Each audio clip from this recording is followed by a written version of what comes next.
Okay, now I'm ready.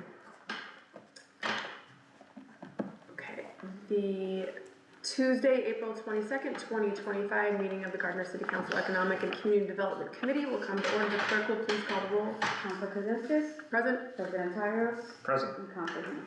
Present. Seeing as there's a quorum present, is anyone here recording today's meeting? Okay. No one is recording the meeting. We will begin with the April Economic and Community Development Department update. And I'll let Director Stevens take it away. Thank you, Madam Chair. Just going to start off with everyone's favorite topic, the rear main project, and kind of the progress that we've had this month. I hope continuing on sort of the positive outlook that we had last month. So currently, just a couple of things that we're working on between myself, Fuss & O'Neill, and the contractor UEL. Myself working with the city conservation agent as well as the city engineer, identifying the limits of the pond brook that runs through the site, just to make sure that there is no issue with any of the concrete footers that are going to be required for the additional work to oversee the unsuitable and unforeseen conditions that have in previous meetings been discussed. Fuss & O'Neill is preparing a plan for the layout of the underground structures, where they're located, service tunnels from the existing, still present factory site, or smokestack that's, I believe, now used as a cell tower. So they're mapping out those just so UEL can do a remediation and backfill plan formed on the present field conditions. And UEL is also going to be providing a unit cost for the flowable fill to rectify those conditions. A number of PCOs have come in.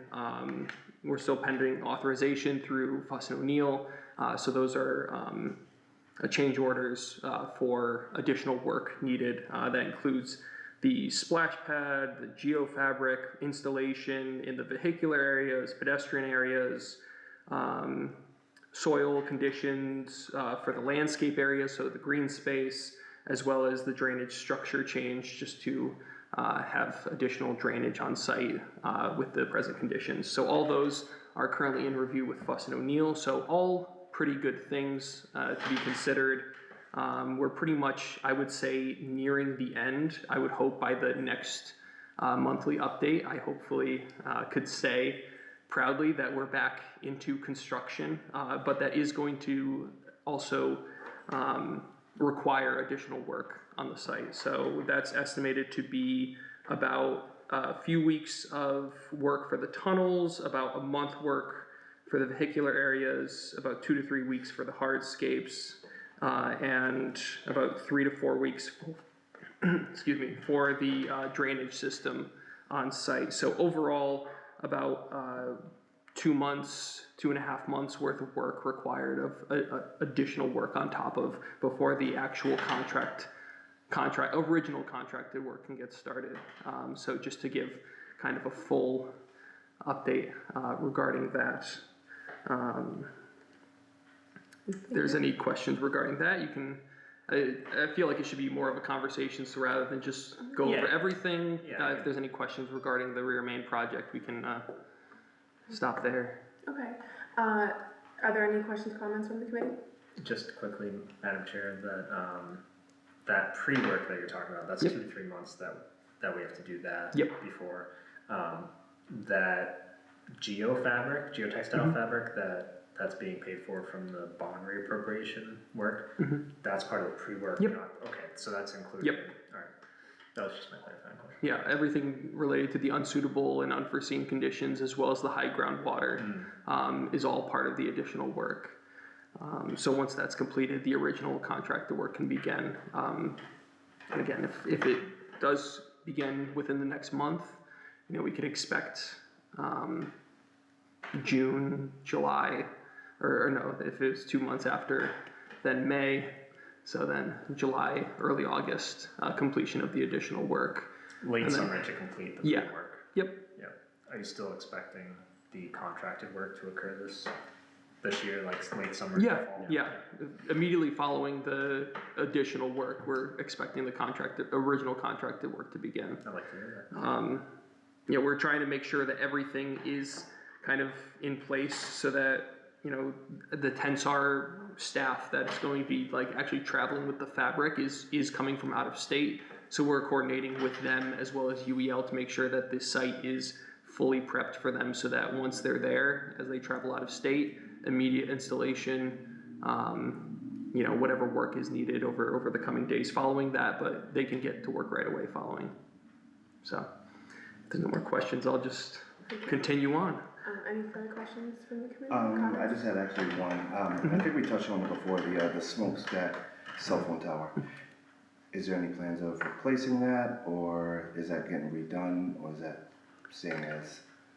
I believe it's staying. That's in a 99-year lease that we have with AT&T. I want to say we're at 84 years left on that lease from its original signing. But it is in their lease, so you'll see there's some work that's been done in the last year for anyone who's seen a crane by that too. It's in their lease that they're in charge of its maintenance. So that's why when they put on the new cell phone equipment last year, they had to go in and reinforce the smokestack itself because they had the smokestack as it was before that work was done wouldn't be able to hold the weight of the new equipment that was on it. So they've done some reinforcement work on it. They've done other repairs and repointing on that structure right there. The building around it may need some updates to it just to get it done, even a coat of paint to cover the outside of it. But that's owned and operated by the GRA. So that's something that their board would have to oversee. But the smokestack itself does have to stay up for at least however, I want to say it's 84 more years that we have that lease with AT&T right now for them to use that as a cell tower. Okay, thank you. And I was just gonna follow up to,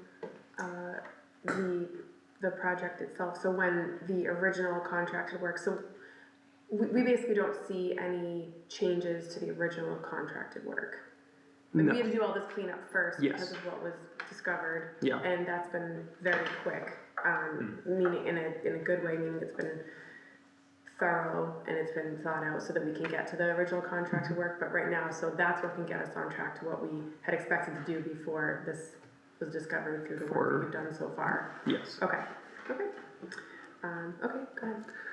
Moving on from there, I'll just talk about some other projects that we've seen progress on. The Mass Trails work along Crystal Lake Drive.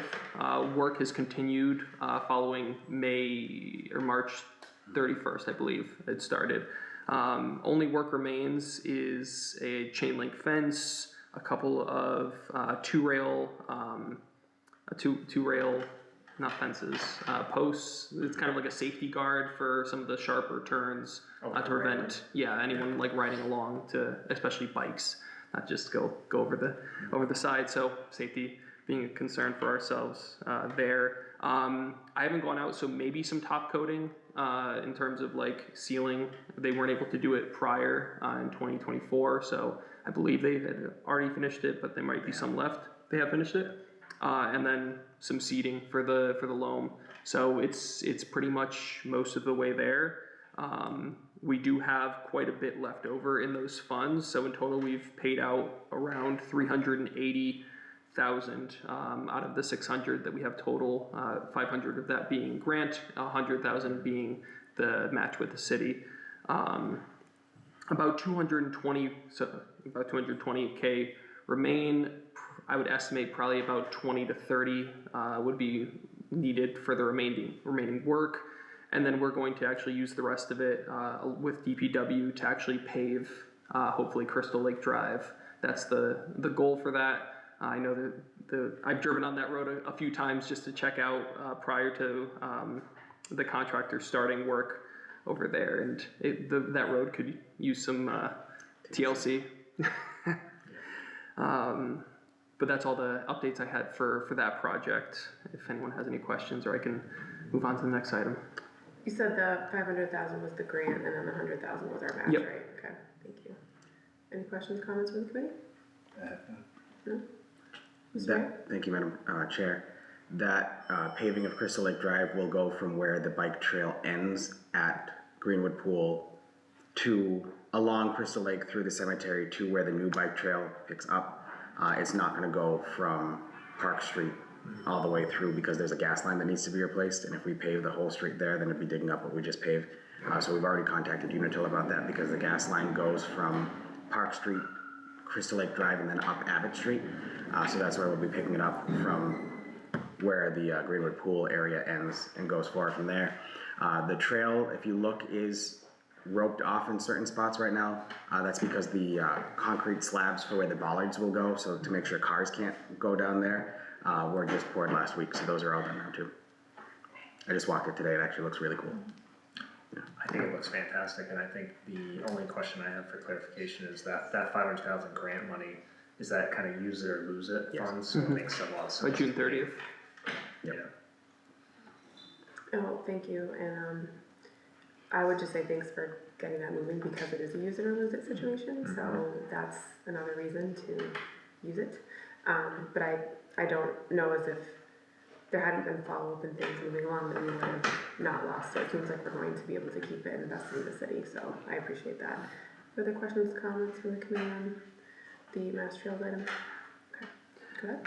Following that, we have the master plan steering committee, of which Madam Chair is one of the members for that committee as well.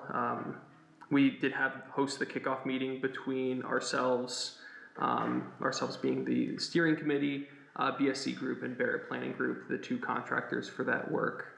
I felt it was a very fruitful meeting, a lot of good conversations between the steering committee in terms of getting a full inventory of items that the planning groups would want to have in terms of areas that we've already developed, such as urban renewal plan, our city's urban renewal plans, downtown revitalization, as well as some of the demolition projects, which I'll also be touching on shortly. And then we also had kind of a tour of the city as well with those planning groups. So we'll be hosting monthly meetings following that, and the city will have its first ever master plan at the end of it all. So hopefully that will lead the city in the next 20 plus years of its development in terms of addressing the needs of the city, the needs of its citizens, and what we can expect for Gardner and its development over the next 2 decades. That's the whole purpose of it. So we're hopeful with how that'll finalize. And just for the public watching as well, can you talk about any other beneficial items that it is for a city to have a master plan? Besides the development and the planning stages of it, but there's other items, if you have a master plan, you can be eligible for certain things. I don't know, Mr. Mayor, I don't know if you have more. Absolutely, Madam Chair. So there's a lot of times that, particularly for the planning grants that are out there, both at the state and federal level, and these federal grants that I'm referencing to are not the ones that are currently being talked about in the news. Those do require you to have a master plan in place in order to be eligible to receive those funds. In fact, a lot of these grant programs are only eligible to projects that are listed in a master plan. That way, the grantors know that the grantees, being us, the city, have a plan in place that this is the project we want to do, this is how it's implemented in the larger scheme of things, rather than just throwing things at a wall and hoping it sticks.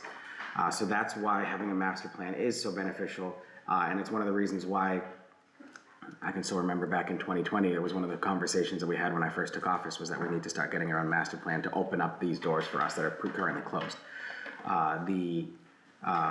Later on in the agenda, I know there's communication from me about the appointees to that steering committee, but it is something that's meant to guide all of the city's projects and initiatives on a long-term thinking plan for the next 15 to 20 years. Is your average life of a master plan, and you'll provide updates along the way, but the smaller things that we've done in the past, our open space and recreation plan, the 2 urban renewal plans, our expired economic development plan that expired back in 2015. All of those things are things that become chapters of your master plan. It actually becomes a full book that basically says, if you want to do a project on this, look to this chapter and see what it says. And that's your guide moving forward for the next 2 decades. So, you know, the committees will be looking at drafting our new economic development plan through this process, drafting a housing production plan to see where our areas of growth can be for the city, but also where our housing stock stands with relation to the demand that we're seeing. Updating our 2 urban renewal plans that are about 10 years into their 20-year lifespan, so making sure those are still staying on par with the goals of the city in the current state it is, now that it's been 10 years since it was first adopted, and seeing if they still fit where we'd like to go. All of those things are done through the master plan process. There's public hearings, there's approval by the city council, all those other things that have to be done, and then approval by the states, both the Executive Offices of Housing Livable Communities and the Executive Office of Economic Development both have to approve the final product as well, and then we become eligible for all of those opportunities in the future too. Thank you. Any other further comments, questions from the committee? I have nothing. Just the question that, this is the first one Gardner's gonna have. Yes. Just for the public's awareness, is this a new concept, or is it something that's been out in municipalities for Decades. decades? So it's fair to say, you know, in the mid-2010s, maybe, we probably should have been talking about this and implementing it, so I'm glad to see that it's getting traction, and I appreciate, it sounds like a lot of effort. Director stole my thunder a little bit, that Councilor Kaczynskis would be the appointee for the council, but that's all right. And I look forward to the work the council produces. Yeah, if I may, Madam Chair, I remember talking about needing, or working towards getting a master plan and updating the plans that we have in my 2020 inaugural address. Right. And COVID and changes and staffing changes and everything that was there, and funding changes and grants and everything is the reason why it took us 5 years to get there, but we're finally there. And I think it's one of those government processes take time, and we waited, and now we're ready to put the pen to paper and then hit the ground running. Right. Thank you. Other questions, comments? Okay, go ahead. Thank you. Along with that, the city will have its own hazard mitigation plan. So previously it adhered to Massachusetts hazard mitigation plan, which was also done back in, I believe, 2015. So now we'll have Gardner's own hazard mitigation plan that addresses issues like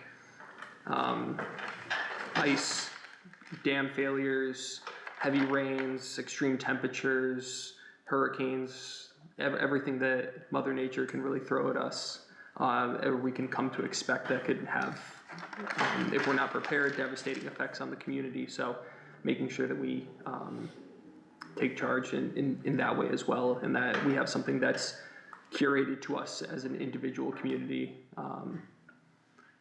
So that meeting will happen actually next week for its kickoff on April 29th. So looking forward to hosting that and moving forward with that as well in monthly meetings, and hopefully have future updates regarding that. And who's in those meetings?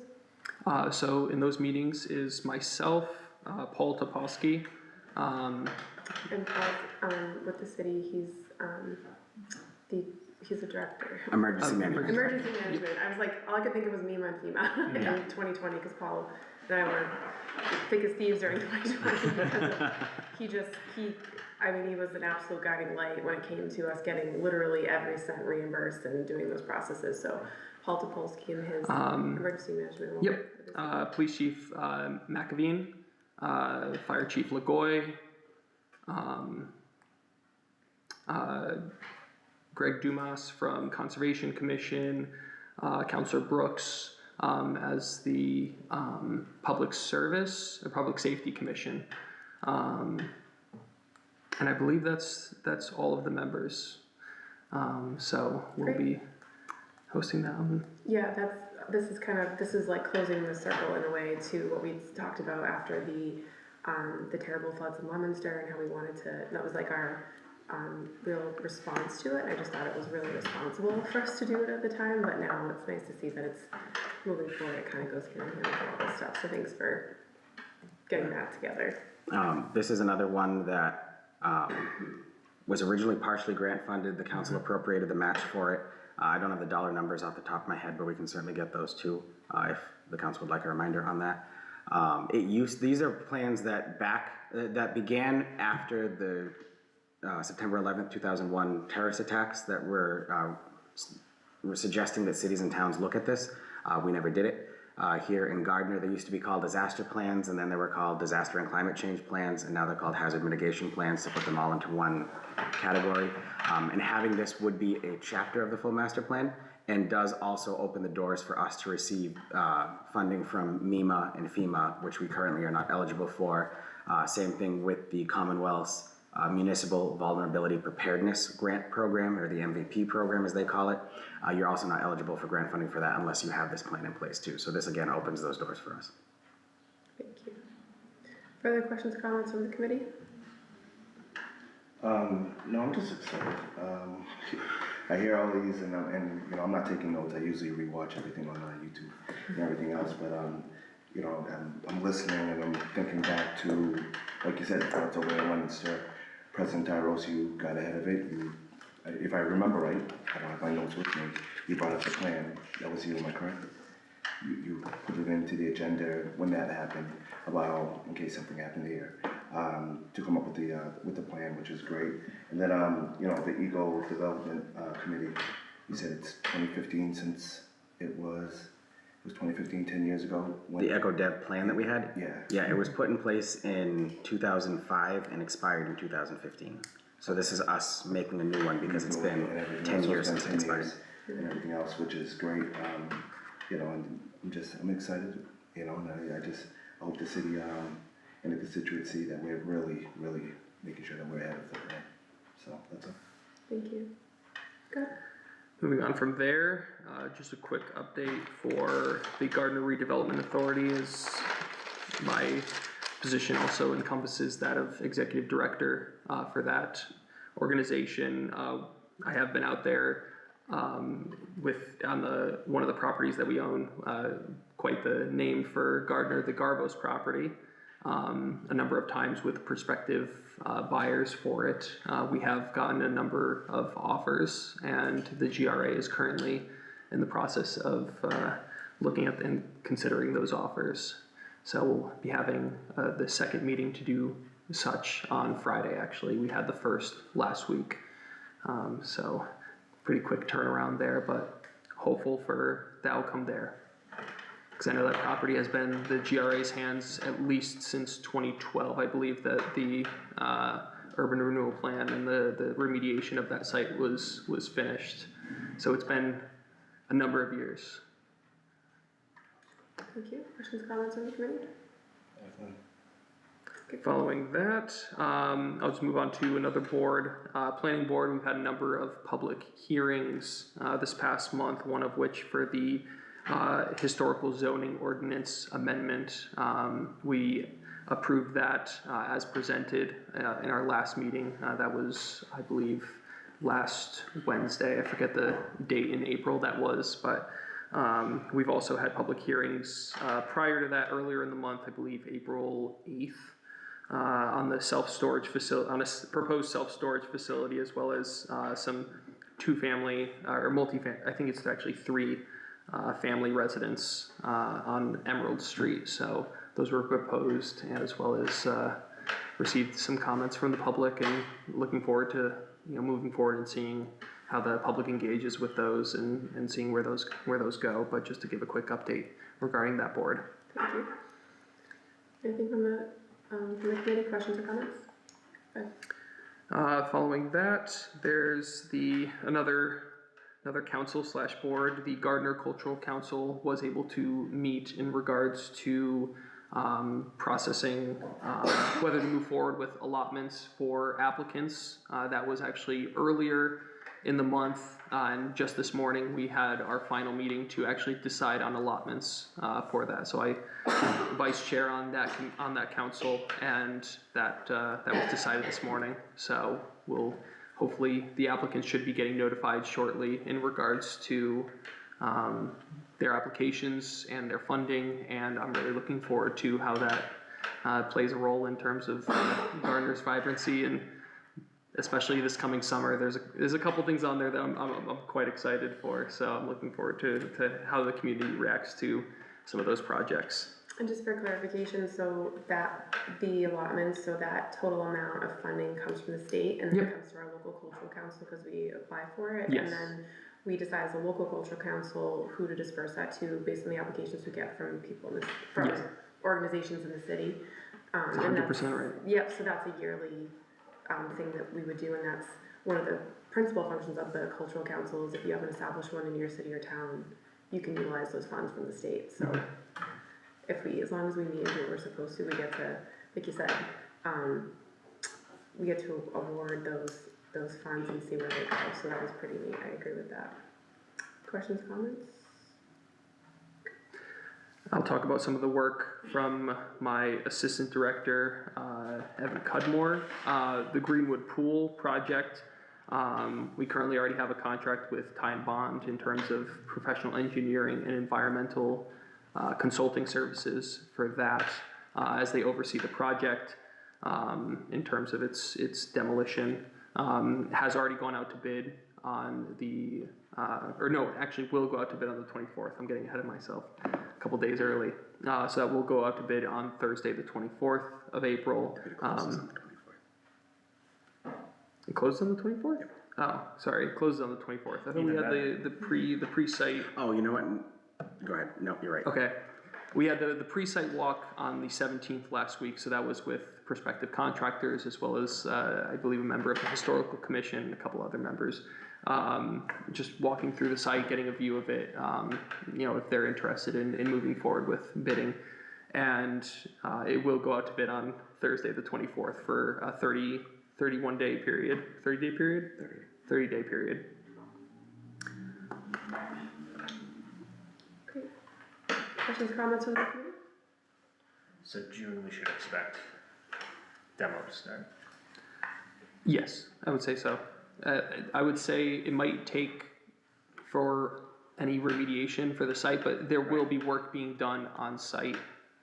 Can expect fences to go up. Fences will go up, and like I said, by then following 30 days from April 24th, so that would bring us to late May. So yeah, June will be starting asbestos remediation, treatment, and then demolition will follow shortly after. And just to kind of add that to, Assistant Director Cudmore said at the CDBG meeting last week, that they're, and again, just kind of for the public, they're well aware it could run into pool season, and so, the demolition, the beginning of it, whatever, but they're well aware of that, and so they're trying to be really cognizant of that, and so any fencing or anything that did go up would be high enough and far enough away to be sure that there was, there was safe swimming and things to enjoy, but they are very aware that that could be a position, and they're trying to work around it, but either way, they want to get the work done in the best way possible, so. We did talk to the contractor too. We know the pool opens June 18th. It's either going to be the 18th or the 19th, depending on when the last day of school is. And so their goal is to get the building down by that date. They may still be hauling debris off after that date, but at least the demolition will be done by that date itself. And then we had talked about before, and this also is from the CDBG meeting, but I think it's important, is you mentioned the Historical Commission member being there, at the site. And I had asked the question on Friday, and they've taken out all of the historical things will be taken. There's been an inventory done. All of that has been identified or already removed to be preserved in the best way possible. So just again, from the public watching, we have talked about that previously, and I think in the council meetings, the mayor had mentioned that before we talked about that in another one of these meetings, but I think it's worth mentioning again, because we're getting there finally, so. And I think it's important just to know for the public too, that this is a problem that was decades in the making. I'm very excited to see us doing something to honor the gift that the Greenwood family gave to Gardner and put the parcel back to productive use and in the spirit of expanding the outdoor pools facilities. So a tough decision, but I think it's going to really complete all the work that's gone into that section of Gardner and really complete the picture. Yep. So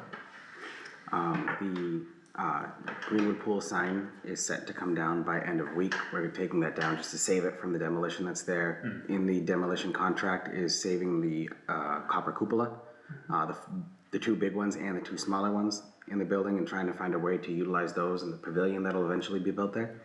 As well as all of the bronze plaques have been in City Hall for the last 2 years, so any concerns about any weather damage from the roof damage that's there, those were out long before there were any holes in the roof, and they're in safes here within City Hall. And then the wooden counter that's in the vestibule is also set to be saved from the building and brought into Perry Auditorium for us to utilize here too. So we are trying to find ways to save portions of the building to honor the gift from the Greenwood family. And just looking at the city's website with the purchasing director to clarify something, there was actually to correct something that was said earlier. The bid is already open. Okay. It closes on 4/24 at 3 p.m. And it was a 2-week bidding process for a demo. It's not one of the 30-day processes that's there. So I thought that sounded different, so I just wanted to clarify that on the city's website. So that's available. So actually that moves up the timeline. Yep. We're just talking about, so that's good. Quite significantly. The bid closes on the 24th. Yes. And that project is gonna be split into 2 separate bids, one for the demolition of the pool and one for the construction of the pavilion. Just with, any issues with funding, especially with construction materials and, currently, just to have those separate so that we can expect a reasonable quote, not have it one now and then have the quote come in higher than expected down the line. So that is gonna be split into 2, and then we are gonna be loaming and seeding the grounds following the demo, just in case there is any delay between projects, just so it's a usable space for the community once the demolition is complete. Thank you. There's a lot of environmental site work that needs to be done too, where the proximity to Crystal Lake is there, so the construction of the pavilion itself will have to go through a full environmental review, just like the demolition had to do separately. So that's another reason for the 2 separate bids. Thank you. Further questions, comments from the committee? I just had one, thank you, Madam Chair.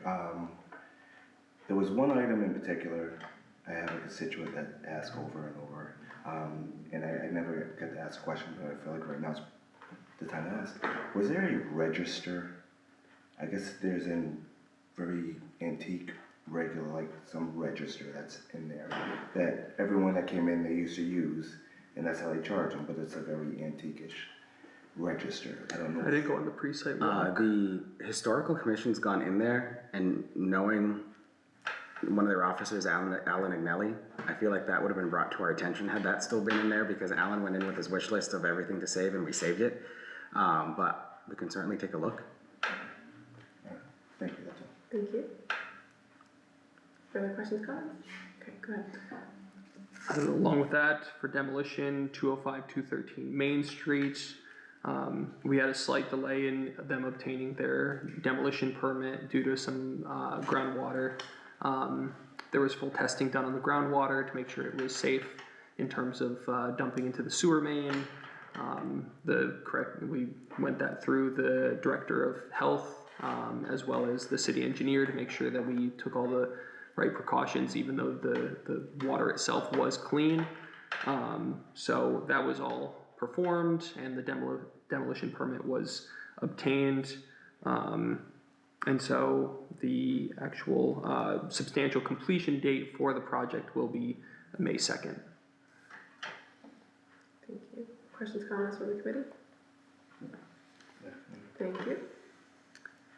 And, finally, the CDBG application for FY25 was submitted by Assistant Director Cudmore. I don't have the full list of project items that we went over in the steering committee, but just off the top of my head, that included the proposal for design for School Street School for that site.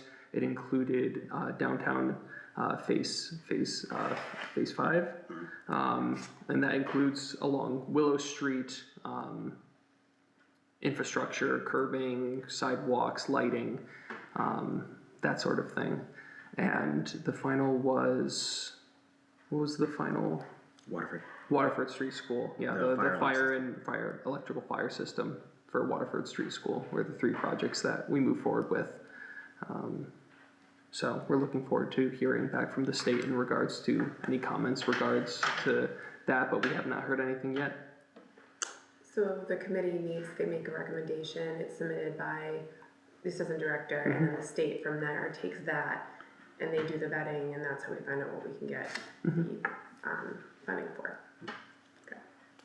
Mr. Mayor? Thank you, Madam Chair.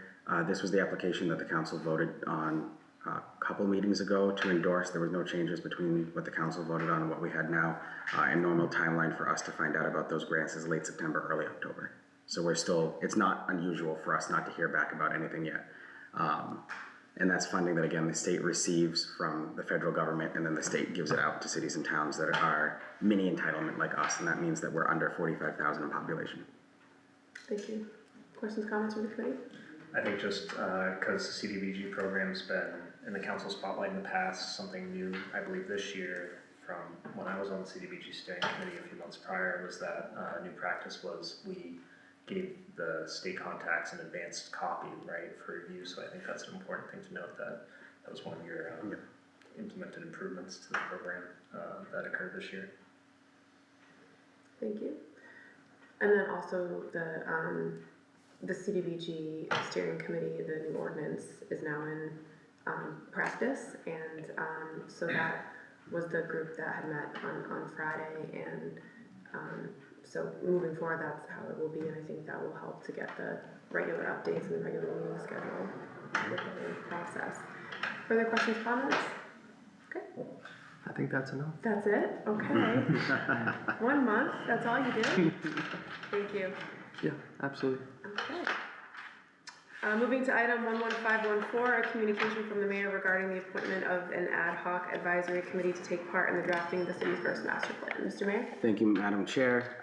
As was stated just a little bit ago, the Department of the Executive Office of Housing and Livable Communities and the Executive Office of Economic Development both require our cities and towns, our master plan process to have a steering committee to obtain feedback from residents, to work towards a full breadth of the community, to oversee the drafting, to make sure that our consultants that we hire are able to be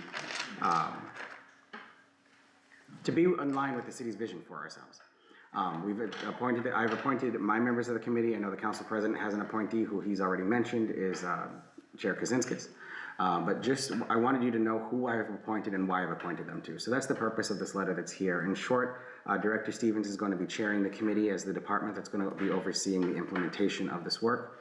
That's work being done to really oversee, like we said, the projects that the city is going to be implementing for any community development guides. And there could be changes along the way, but really our guide for the next 15 to 20 years. So that's why he's there.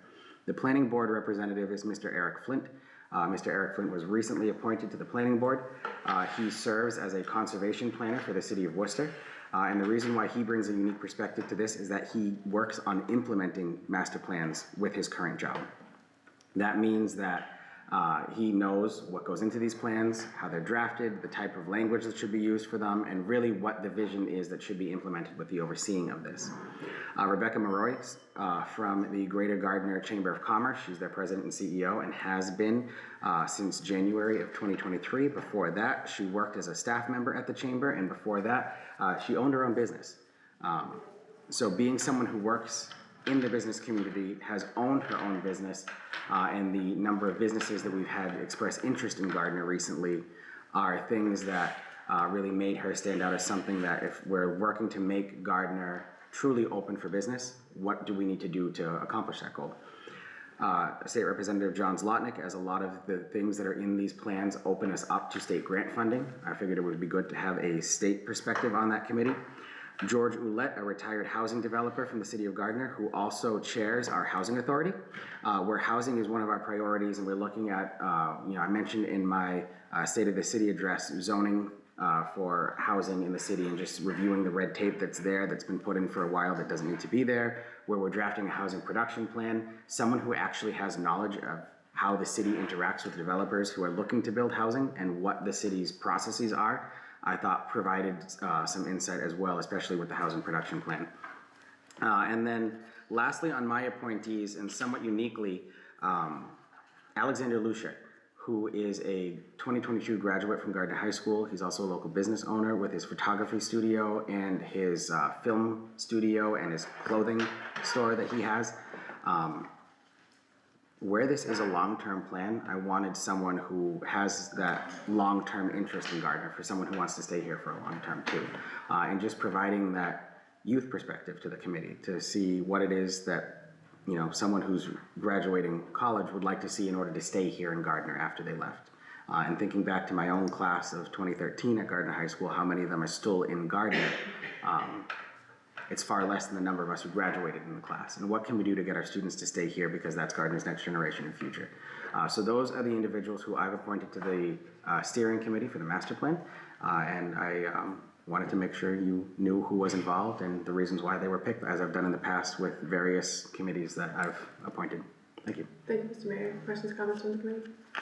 Now I feel like I need to explain my appointment. So, as was stated, Councilor Kaczynskis is the council president's appointment to this committee for many reasons, but I think the biggest ones include her time as acting mayor. She's probably the councilor with the most awareness of the operations of the city, can opine on the best examples and experiences creating a master plan, and also being chair of the economic development subcommittee. There's natural alignment with her working with Director Stevens in close contact for this item, so it was a natural fit. With that, I'd be happy to make a motion. I will entertain a motion. I thank the mayor, and I move to recommend this item be placed on file. Second. Motion made by Councillor Tyler, seconded by Councillor Heath to recommend the communication be placed on file. Is there discussion? All in favor say aye. Aye. Opposed say no. Motion passes. Item 11529, a discussion of the Regional Planning Commission. This is an item that I put on the agenda because I just felt like it was something that is relevant to the department. We have talked in the last couple of years, particularly about our RPCs relative to the grants that we have submitted and the contracted grant writing that we've done that has, quite frankly, paid for itself time and time over. And I just wanted to talk about kind of what the city partnership is with the RPCs that we use, because I think it's a good discussion to have and kind of understand like what they're doing for the city. And just for the public watching, the city partners with the Montechusett Regional Planning Commission. That's where we fall under. And there's an amount from the state that we have, and they get that amount basically from the city. So it is funding that comes to us, but just kind of goes directly to them, and so then we have their services. We also use the Central Mass Regional Planning Commission, CMRPC, and that offers a lot more services that we've been using over the past couple of years, quite honestly. So that was really kind of why I wanted to open up the conversation, because they get paid for services that they offer that we can utilize in a lot of places that MRPC does not. And so I think it's important to look at what that picture is and where that falls with the city. And I would like some, feedback from the department, just again, like an open discussion, if anyone wants to start off. I'll start off, Madam Chair. Thank you. So as you said, the Montechusett Regional Planning Commission is our state statute defined RPC, our Regional Planning Commission. That's set by state statute.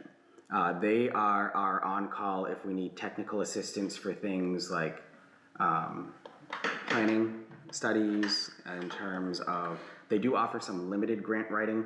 That's new in the last about year and a half. They discontinued any assistance with the community development block grant because they said that was too involved for them to get involved into. So they do offer some grant writing, but it's really just the writing of the grant, not the overseeing of the grant that's there.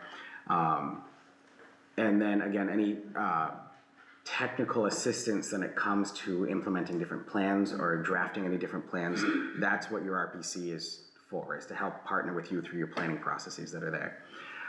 Additionally, the Montechusett Regional Planning Commission is the city's they call it the MPO, the Metropolitan Planning Organization. Every city and town in the country has one of those as defined by federal statute. Those are, a metropolitan area is defined by the number of population that's there. I don't know the specific number off the top of my head, what defines metropolitan and what does not, but the MPOs are set by federal statutes, the RPCs are set by state statute, and those can intertwine, and for us that is intertwined. Where the difference lies for us statutorily is that the Central Massachusetts Regional Planning Commission is our hazard designated organization. So if anyone has to help us through any type of disaster relief, any type of situation like the Leominster floods, like things like that nature, we'd actually be going to CMRPC for our defense and disaster planning. That's set by statute. Also, that's the one where we overlap and change RPCs. We contracted with the Central Mass RPC because when I was looking for a grant writer for the city, I reached out to MRPC and they told us they didn't have the capacity to do it at the time. As I've said, their grant writing staff is still new within the last year or so. And it's helpful for us in times when they let us know what grants are out there, but this, we still have a on-call contract with the Central Mass Regional Planning Commission to help us write those grants because there's a lot of times that the limited staff at MRPC has already been called for by the smaller communities in the area that they oversee. So we've been doing a lot more work with the Central Mass Regional Planning Commission. That doesn't mean we don't do work with the Montezuma Regional Planning Commission. They have helped us write some grants in the past, just whenever they have the capacity to do so, because they cover Gardner, Fitchburg, Leominster, and all the communities in between. CMRPC covers basically Worcester to Hubbardston in that portion of our region that's there. So those are the two RPCs that we've kind of been working with, why we work with two of them versus one, and why we pay one where the other one's taken as a direct deduction from our state aid cherry sheet that we receive annually from the Commonwealth. Thank you. Yep. In respect of the time, I would like more discussion on this item because I think it's warranted when it comes to, we've had various items come before the council contracting with CMRPC, and I know the mayor and I have discussed, the benefits of the CMRPC, and kind of the additional services they provide over the MRPC. I think I got that right. So, just in effort of time, I think we can email some questions over to it. I would like to see what it would look like to go with just one for simplification in terms of communication planning and just strategic alliance with them. So, I'd like to request more time on this item. I think I was gonna say, so leading up to, we'll if we can agree, I'll keep the item on the calendar. We'll continue the discussion at our next meeting. Is that fair for everyone? Sure. Okay, thank you. I don't think we need a motion for that. I think we can just agree to keep it on the calendar. Yeah. Okay.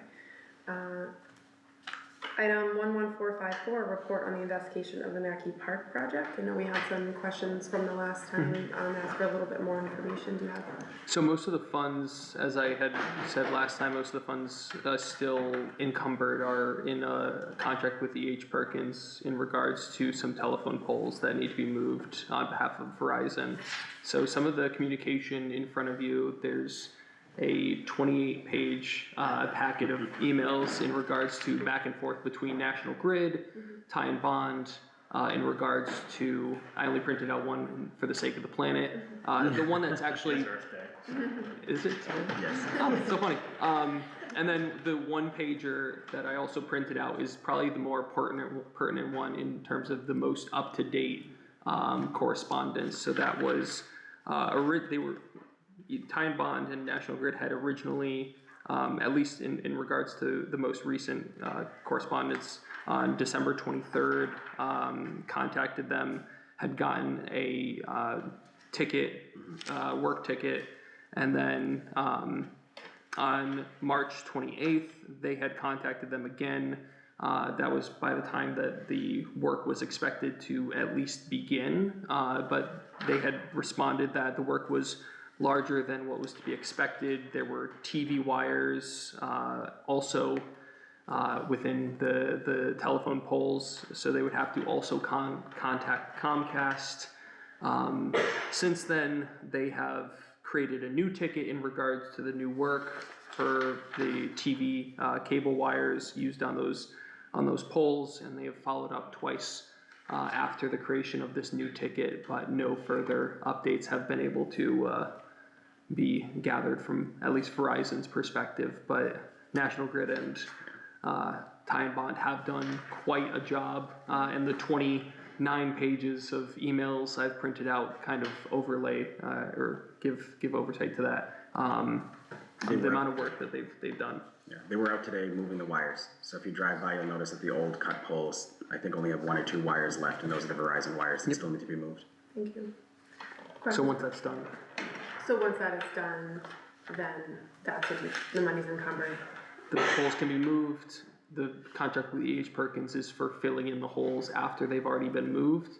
So once those funds are unencumbered, I'd be more than glad to move forward with the final ramp for finishing Mackey Park. Okay. Any questions, comments from the committee? No. I think I would entertain keeping this on the agenda as well, so we can, until it's full out, and we can just close it out, and we'll just do another update in the future. Okay? So we'll keep item 11454 on the agenda. Thank you for that. Item 11510, an order authorizing the creation of an economic development and finance manager for the position for the community development and planning department and approving the job description for said position. President Tyros? Madam Chair, I'd like to take this item and our next one together as they're linked, and apologize, I have to consult my notes, but the advantage of being awake at 3 in the morning. So item 11510 and 11511 will take up together now. And 11511 is an ordinance to amend the code of the city of Gardner, chapter 171 thereof entitled personnel, to amend schedule E thereof entitled non-union compensation schedule to add the position of economic development and finance manager. These items were referred to economic development committee from the council when previously they were already have been in the finance committee too. I just would like to make a note of that as well. Go ahead, President Tyros. Thank you, Madam Chair. I'm in support of taking a little more time on these items, and for a few good reasons. I'm organizing my thoughts using the past, present, and the future. The past of this department was fraught with errors we've discussed, from project management and delays that have and continue to cost the city hundreds of thousands of dollars, maybe even $1 million, and counting, from the projects that never came to fruition. I think the director gave a fantastic update of just in the past month, all of the boards, commissions, work that he's put together to make more funds available to the city that haven't been in place for over a decade in some cases. At present, this department is still very much occupied with catching up from the past. Since Director Stevens took over, he has somehow uncovered more errors, jump-started previously stalled projects, and made numerous positive changes to the management of core functions. However, Director Stevens is now the most senior and has been with the city, he's the most senior resource in the department, and you've been with the city just over 90 days. That's correct. So while I think Director Stevens has done an absolutely commendable job, I also think it's important, and our purpose as an oversight committee, to take a moment and a deliberate pause and take time for strategic consideration of the desired future state while we're working on fixing the past. In other words, let's not make fast decisions when it comes to the future state of operations of this department, because the last thing any of us want is in this meeting is to be back here in 5 years facing the same problem. Because we didn't ask the questions, we didn't do the research, we didn't challenge each other to address the fundamental issues that got us here in the first place. Something that made me start down this path was that I saw the Assistant Director of Community Development's job posting, it was posted on Friday, and it contained the responsibility of supervising the financial project manager position. That position doesn't exist yet. That's what these items are about. And while it's another indication that I think our city's human resource function has also made positive, substantial changes for the better, responding to department needs, getting jobs posted quicker than ever, it did make me go back and review Chapter 50 of our city code, which outlines only the director's job duties. So I'd like to request more time and recommend the mayor and director submit an ordinance update to codify the duties of the assistant director and the proposed finance manager position, so that the responsibilities, but also more importantly, the accountability for those roles is clearly defined with the department going forward. And with that submission, I would also appreciate an accompanying narrative, much like a master plan for the department, that outlines the strategic direction and the rationale behind the proposed work structure, if that makes sense. If I could add to that, Madam Chair. Absolutely happy to provide the documentation that the council president requested. I just want to note that we've been having issues with E-Code, which is the city's ordinance online system, in that the changes that were made in December have not been reflected on the E-code yet. The administrative change? The administrative changes, yes. So all of the job descriptions were actually taken out of the ordinance with a new section put in to say that the council has to approve all job descriptions instead. Because we had situations where, just like the council president said, and this is exactly why we did it, some positions had their job descriptions codified in the ordinance where others didn't. But the council still voted to approve those job descriptions. And some job descriptions were approved without the council even knowing that they existed. So that's why those changes were made. That said, the administration was already looking at providing a list of all of the current job descriptions to the city council through the budget process as well. That way, if you're voting on the salaries for a position, you know what those positions cover. So that's just, I just want to throw that out there, that that section of the E-code has not been updated. Chapter 50 actually was removed from the administrative update, but you wouldn't know that if you saw the E-code because we're working with the vendor to update that. So for the benefit of anyone who's watching too, who's looking for any codes, we're hoping soon, but it's up to whenever the vendor gets to it. But again, I think it's right on the nose what the council president said, that it's good to just get out there with what these positions actually cover. Thank you. Thank you. So this is a motion, or we want to wait for more time? We want more time because we want them to, we're requesting that the ordinance update and the narrative be provided supporting it. Yeah, and let's talk, I wanna talk more about the ordinance update, because I think the mayor had forgotten that they forgot to update, or haven't gotten to updating the city's website. I saw the new ordinance for the CDBG steering committee, so I thought the changes were implemented, but. Sorry, I'm just on that really quickly. And so who's overseeing to be sure that they get to it? Is that, I don't know what department The clerk's specifically? office. It would be the clerk's office, okay. Just wanted to be sure. And I also wanted to acknowledge that the director gave us some information. We requested at last meeting some information from neighboring communities. I see Fitchburg responded, so I appreciate that. We'll be reviewing that as a subcommittee, and make sure that, you know, we document how we want to structure this department going forward, because I think we're at a really critical point where we have the opportunity to rebuild and make it a really solid foundation. So. I'll just make one point for the paperwork that I provided for this. I did highlight sections that I thought were kind of applicable to the other sections that I highlighted within the two job descriptions of community development coordinator and program management assistant. Parts of their jobs I felt like aligned relatively closely with almost every single aspect of our job, whether it's functional, like financial administration with overseeing CDBG grants or else other job responsibilities. So just wanted to highlight that as you're overlooking the paperwork I provided. Thank you. I think we should take the time to absorb this.